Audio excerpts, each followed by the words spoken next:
I'm Kim Rhode, a 6-time Olympic medalist for shotgun shooting, and you're watching The American Athlete.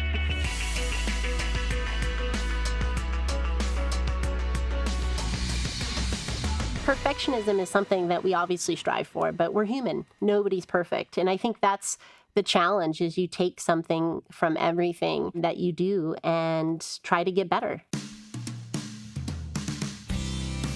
The first sport that I competed in actually was gymnastics as like a young kid, and then progressed directly into shooting. I was something that was passed down generationally in my family, and before I knew it, somebody said, you're pretty good. Why don't you try the club shoot? And then it was the state shoot, and it just kind of kept mushrooming from there. People started to recognize my ability when I was about 10 and I was shooting 100 straights. I think I was the youngest in the sport to ever break 100 straight for women. So for me, when I kind of hit that milestone, it was just so rapid. I mean, just one competition after another, and before I knew it, I was going to the Olympics at 16.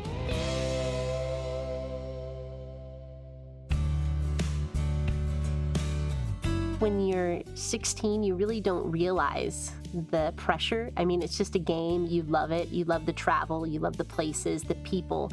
And so it wasn't really all about that. It was just about having fun and enjoying it. And for me, that's the way it's always been.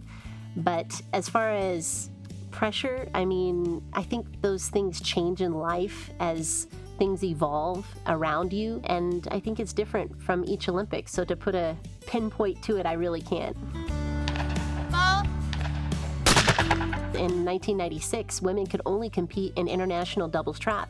And at the time, I was actually competing in international skeet. So I had to transition to a completely different game. And to give you the difference of the two, international skeet, you start with the gun at your hip. You have to bring the gun up when you call pull. The bird can come out the second you call pull, up to 3 seconds randomly, and anywhere in between. And so in that game, it's basically starting at the hip and trying to mount the gun, whereas in bunker or international doubles trap, you have the gun pre-mounted and the birds are going out away from you rather than crossing you like in skeet. So it was essentially like a diver going and trying to do the backstroke. The only commonality would be the water. For me, the only commonality was the gun, and even that had to be adjusted and changed. So it was essentially starting all over again right before the 1996 Olympics.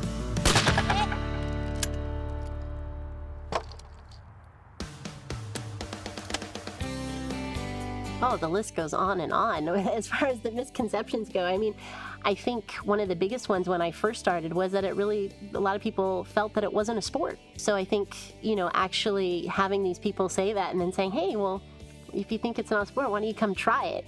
And then they were super sore, obviously, after having done it for just 25 shots. And here we're doing 500 to 1,000 rounds a day with a 12-gauge shotgun. You could just see kind of the gears turning and them going, wow, this is a lot harder than what I thought it was, especially when you see it on television, because you have this preconceived idea that it's so easy, and it's only easy because we have done it so many times.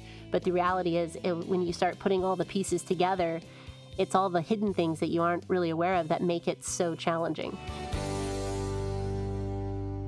I think like anything, I mean, our ultimate goal is to make the Olympics. I mean, that's the ultimate honor, to wear the red, white, and blue on our back and get up there on that podium and watch our national flag or American flag go to the top of the pole and have all the crowd and everybody. But at the end of the day, it's one day at a time. It's every day. It's World Cups, World Championships, countless hours out there on the field just to really have a single opportunity. I mean, when I first went to my first, 4 Olympics, they only took one person in each event. So it was all or nothing.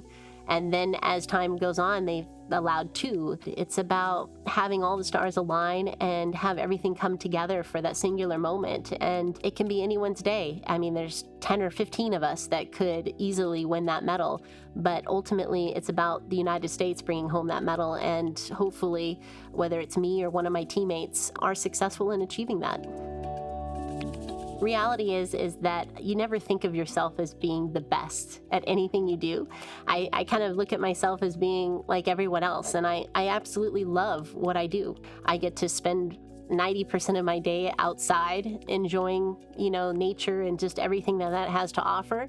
And at the end of the day, it's about the travel, the places, the people. It's not necessarily about the medals for me. I don't have any of them up in my house, not one medal, not anything, because at the end of the day, it's about the memory and the time I had, the people, the places, and ultimately that's what has me coming back again and again.